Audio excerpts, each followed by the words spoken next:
Bonjour à chacun et à chacune. Je m'appelle Antonin, je viens de l'armée du salut. J'arrive du Valais, il fait un peu plus chaud qu'ici, dans la plaine. Je suis venu une fois il y a une année et j'ai le privilège d'être avec vous ce matin encore.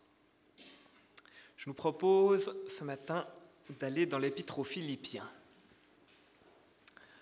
Paul écrit une lettre aux chrétiens de la ville de Philippe, chapitre 1, versets 12 à 26. Je désire que vous le sachiez, frères et sœurs, ce qui m'est arrivé a plutôt contribué au progrès de l'Évangile.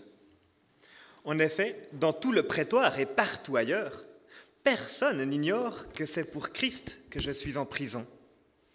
Et la plupart des frères et sœurs, encouragés dans le Seigneur par mes chaînes, ont plus d'assurance pour parler sans crainte de la parole. Certains, il est vrai, proclament Christ par jalousie, avec un esprit de rivalité. Mais d'autres le proclament avec de bonnes intentions. Les uns agissent par amour, sachant que je suis là pour la défense de l'Évangile. Les autres, animés d'un esprit de rivalité, annoncent Christ avec des intentions qui ne sont pas pures et avec la pensée d'augmenter les souffrances de ma détention. Qu'importe, de toute manière, que ce soit pour de mauvaises raisons, que ce soit sincèrement, Christ est annoncé. Je m'en réjouis et je m'en réjouirai encore, car je sais que cela aboutira à mon salut grâce à vos prières et à l'assistance de l'Esprit de Jésus. Conformément à ma ferme attente et à mon espérance, je n'aurai honte de rien. Mais maintenant, comme toujours, la grandeur de Christ sera manifestée avec une pleine assurance dans mon corps, soit par ma vie, soit par ma mort. En effet, Christ est ma vie, et mourir représente un gain. Cependant, s'il est utile pour ma tâche que je vive ici-bas, je ne saurais dire ce que je dois préférer. Je suis tiraillé des deux côtés. J'ai le désir de m'en aller et d'être avec Christ, ce qui est de beaucoup le meilleur. Mais à cause de vous, il est plus nécessaire que je continue à vivre ici-bas. Persuadé de cela, je sais que je resterai et demeurerai avec vous tous pour votre progrès et votre joie dans la foi. Grâce à mon retour auprès de vous, vous aurez alors, dans ma personne, une raison d'éprouver encore plus de fierté en Jésus-Christ. Parole du Seigneur.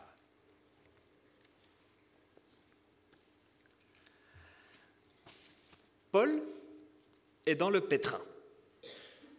Paul, le grand voyageur qui a fait plusieurs fois le tour du monde connu, à son époque c'était le tour du monde un peu, il a fait plusieurs fois le tour du monde pour voyager, et voilà que ce Paul-là est confiné dans une prison et dans des chaînes. Je ne sais pas s'il les a à ses poignets, à ses pieds.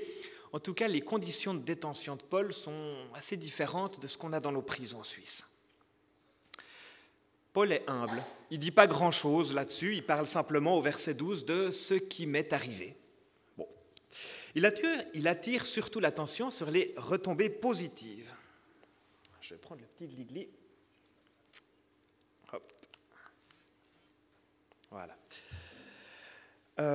Il attire surtout l'attention sur les retombées positives de ce qui lui est arrivé. Alors, venons au début. Voilà. Les retombées positives, il le dit au verset 14, « La plupart des frères et sœurs, encouragés dans le Seigneur par mes chaînes, ont plus d'assurance pour parler sans crainte de la parole. » Voilà. Paul, prisonnier, qu'est-ce qu'il fait ? Il évangélise. Encore. Ça commence à se savoir dans le domaine public et ça impressionne. Notamment, ça impressionne et ça encourage les chrétiens à oser plus parler de Jésus sans peur. Sans peur. Oui, parce que évangéliser, ça peut nous faire peur. C'est bien humain. Peur d'être jugé par nos interlocuteurs, peur d'être moqué, peur d'être persécuté, peur de l'inconnu, je risque quoi exactement? Peur du changement, je risque de changer de statut, de perdre ma réputation, ma santé, ma vie peut-être. Et tout ça, c'est des peurs qu'il peut y avoir en nous aussi au moment de parler de Jésus-Christ ouvertement. Et pour les Philippiens, l'exemple de Paul est un encouragement à plusieurs niveaux. L'exemple de Paul permet de réduire l'inconnu. Voilà, je sais ce que je risque de vivre comme Paul. L'exemple de Paul est inspirant. Si mon leader, Paul, peut affronter ça, et pourquoi pas moi aussi? L'exemple de Paul nous encourage aussi parce qu'on peut voir l'évangile progresser. Il y a du résultat malgré les chaînes. Et l'exemple de Paul nous rappelle aussi que Dieu est celui qui nous encourage à lâcher nos peurs pour entrer dans sa confiance. De nombreuses fois dans sa parole, là, combien de fois il nous dit « n'aie pas peur ». Paradoxalement, l'encouragement de Paul s'applique aussi à ceux qui avaient peur de chercher querelle à Paul ouvertement. Mais maintenant que Paul est diminué, emprisonné, ça va, ils n'ont plus peur de s'opposer à lui et ils osent parler de Jésus pour nuire à Paul. Moi, si ça m'arrivait, je serais tenté de me dire « Oh non, qu'est-ce que j'ai fait ?» Eh bien non, Paul, de un, il ne les critique pas, et de deux, il se réjouit. Parce que même si les gens parlent de Jésus en critiquant, au moins ils parlent de Jésus. Ils parlent de Dieu et le message est transmis. Et du coup, lui, Paul, ses querelles, ça lui passe un peu au-dessus. Ça lui passe au-dessus parce que ça profite quand même à Christ. Et moi, je repense à une prière de Mère Teresa qui dit de toute façon, à la fin, c'est entre nous et Christ, c'est pas entre nous et les autres. Peut-être que Paul, il a pensé quelque chose comme ça aussi. N'ayons pas peur de parler de notre Sauveur. On risque rien en Suisse, ou tellement peu. Et par contre, pour l'autre, ça peut tout changer. Peut-être même qu'au fond de lui, l'autre, il cherche quelque chose comme ça. Il ne sait pas que c'est Jésus qui cherche, mais il cherche quelque chose. C'est Jésus que son cœur cherche. Et si quelqu'un vous critique parce que vous êtes chrétien, réjouissez-vous, le message est annoncé. L'auditeur qui a reçu la critique, il aura tout le temps de voir votre attitude, de voir votre vie, de voir comment vous vivez et de voir votre témoignage à travers ça. Mais ça, on en reparle dans un instant. N'ayons pas peur, Dieu est avec nous. Et j'aime bien mettre des questions comme ça au milieu du message, elles reviennent à la fin. Est-ce que j'ai peur de parler de Jésus? Est-ce que ça m'arrive d'avoir peur? Si j'ai peur de parler de Jésus, de quoi est-ce que j'ai peur exactement? Est-ce que j'arrive à nommer ça pour moi?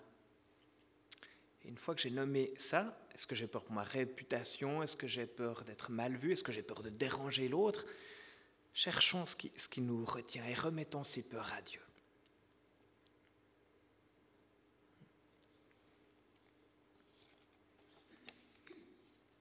On va revenir à la fin sur ces questions.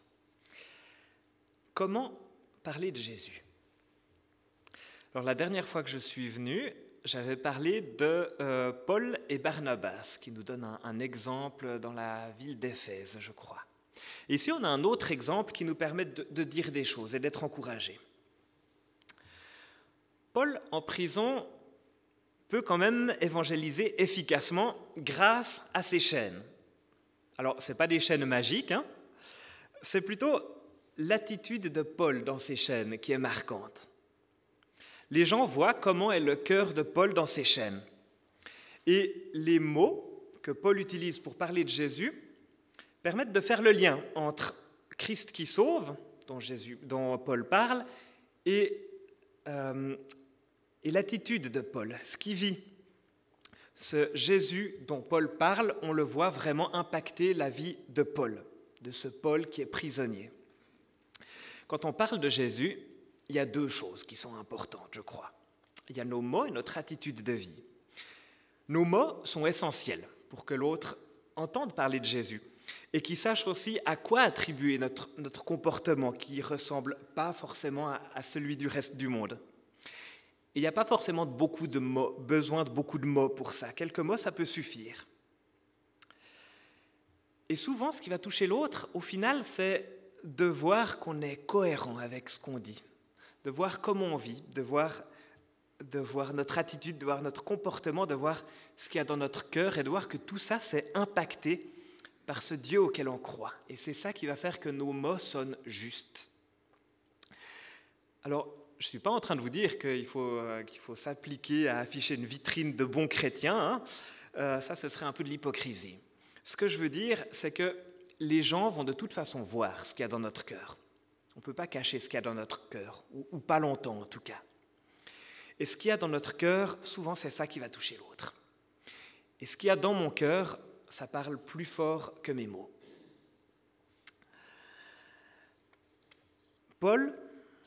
Chez Paul, il y a une passion pour Jésus. Au verset 21, il dit ce truc énorme, « Vivre, c'est Christ, et mourir représente un gain. » Vivre éternellement, c'est vivre avec Christ, dès aujourd'hui et pour toujours. Et mourir dans ce corps de chair, ce n'est pas grave, parce que je serai avec Christ. Chez les autres, dont parle Paul, il y a ceux qui ont des bonnes dispositions.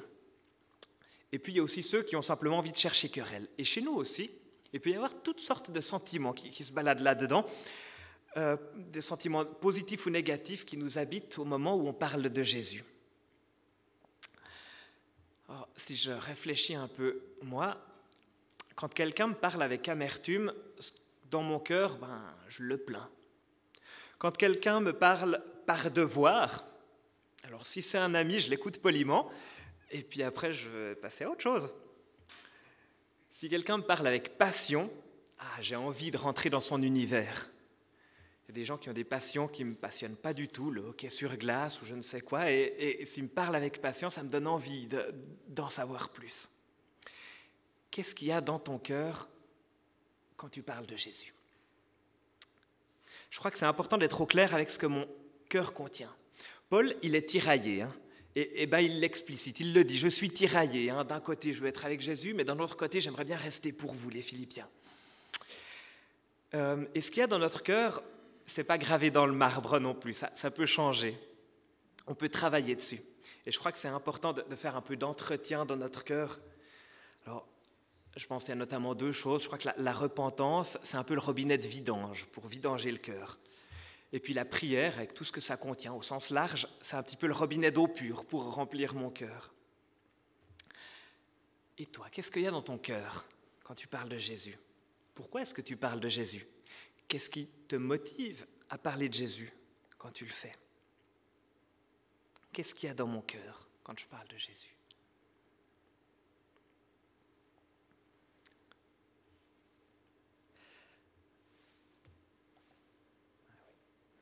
Qu'est-ce qu'il y a dans mon cœur quand je parle de Jésus?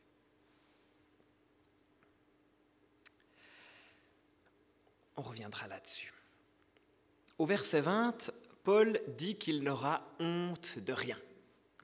Malgré qu'à l'époque, et surtout à Philippe, qui est une colonie romaine, c'était très infamant d'être en prison. Et quelques versets plus loin, Paul va encore plus loin et nous parle de fierté. Votre fierté en Jésus. Il nous invite à être fiers de Jésus, à être fiers en Jésus. Est-ce que Paul a la grosse tête? Non.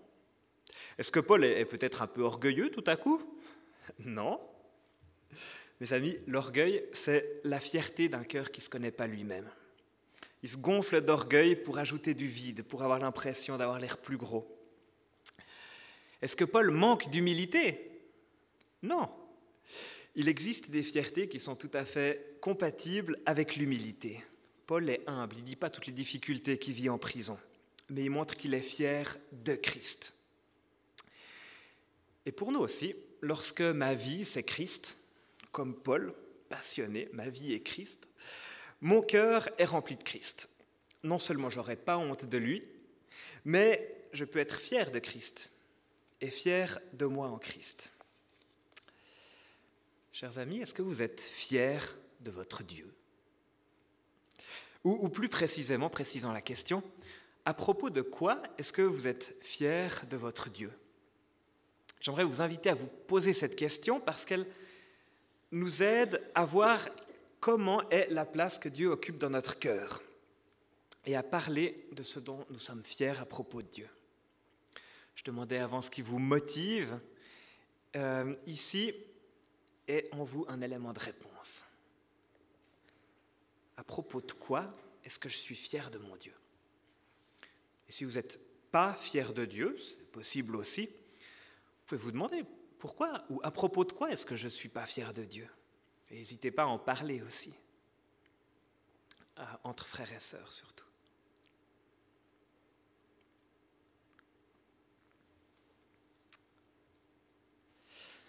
J'aimerais encore aborder un point. Hop là, j'ai été un petit peu vite. Bon. Au verset 24 et 25, j'ai sauté un point, ça fait rien. Au verset 24 et 25, Paul parle de son choix de ne pas mourir tout de suite afin de pouvoir continuer à travailler au progrès de la foi et au progrès de la joie de la foi des Philippiens. Et tout de suite après, dans la suite de la lettre aux Philippiens, on va voir Paul donner plein de conseils pratiques aux Philippiens sur comment travailler au progrès de leur foi. Comme si, après avoir fondé l'église à Philippe, Paul leur propose un service après-vente. Et il y a ici un point qui me semble essentiel. Qu'est-ce que c'est évangéliser? Alors, ça ne s'arrête peut-être pas quand l'autre a dit oui à Jésus. Je me souviens que dans mon cursus, on nous a un jour présenté des statistiques américaines sur la durée que les gens nouvellement convertis passent à fréquenter une église. Si ma mémoire est bonne, c'est entre 1 et 5 ans, quelque chose comme ça, et après ça, 9/10 arrête de fréquenter une église. Une personne qui dit oui à Jésus, elle vit une nouvelle naissance. Vous le savez probablement déjà, c'est merveilleux. Mais rappelons-nous, c'est un nouveau-né spirituel. Un nouveau-né ne peut pas encore manger de la nourriture d'adulte. Un nouveau-né, moi j'en ai pas, mais mes amis commencent à en avoir autour de moi. Un nouveau-né, il a besoin de petits laits, puis ensuite de petites compotes, de purées. Puis quand il est plus grand, il a besoin qu'il y ait un adulte qui lui prépare les repas. Et finalement, il devient un adulte mature et autonome. Alors cette image, je ne l'invente pas. On la retrouve dans plusieurs passages du Nouveau Testament. Après le oui à Jésus, il y a apprendre à mieux connaître qui est Dieu, apprendre à mieux connaître la Bible, approfondir ma relation personnelle à Dieu. Et puis, oublions pas aussi que dans nos églises, on a une culture qui est un peu différente de celle du monde. Par là, je veux dire, nulle part ailleurs, on trouve des gens qui se lèvent le dimanche matin pour aller chanter des chansons et écouter quelqu'un parler pendant 20 minutes. En tout cas, mes amis non chrétiens, c'est exotique pour eux, quelque chose comme ça. Les nouveaux convertis ont besoin d'un accompagnement personnalisé qui leur est familier dans la forme. Dans l'évangélisation, il y a besoin d'un service après-vente. On ne peut pas se contenter d'abandonner le nouveau-né à lui-même en espérant qu'il va grandir. Alors, ce service après-vente, il peut prendre de nombreuses formes et il peut être fait par différentes personnes, mais il faudra beaucoup d'amour, de patience, de joie, un peu d'indulgence parfois. En fait, c'est un peu comme avec un bébé qui a besoin que quelqu'un lui nettoie son vomi, lui nettoie son caca avec amour. Il y a besoin d'un suivi personnalisé pendant plusieurs années pour que la foi gagne en maturité et en profondeur. Et avec ça, j'aimerais vous poser 2 questions qui sont déjà affichées depuis un moment. Quelle est mon attitude avec les nouvelles personnes dans l'Église? Et puis, comment est-ce que je pourrais contribuer de près ou de loin à leur croissance spirituelle?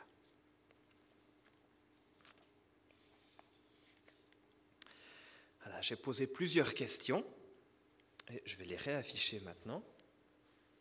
Hop, voilà. Pour qu'on puisse méditer un moment dessus. Alors, n'essayez pas de méditer sur chacune de ces questions.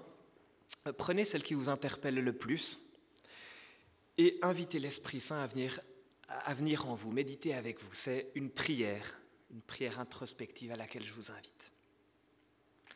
Est-ce que j'ai peur de parler de Jésus?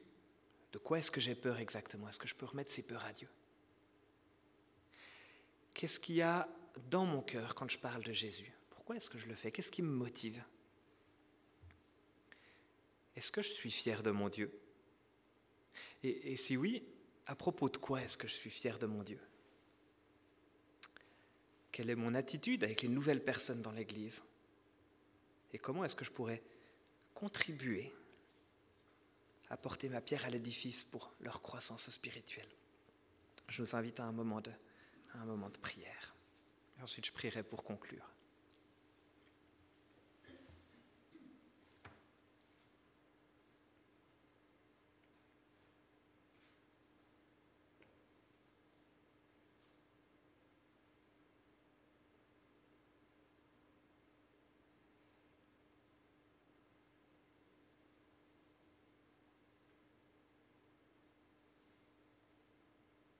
Merci pour ta parole qui fait toujours un chemin dans les cœurs, à un moment précis ou un peu plus tard.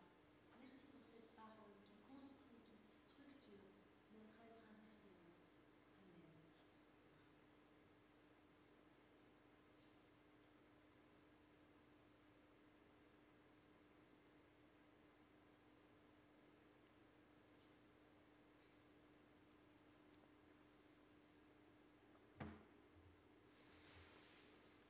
Seigneur Jésus, merci d'être venu nous rejoindre.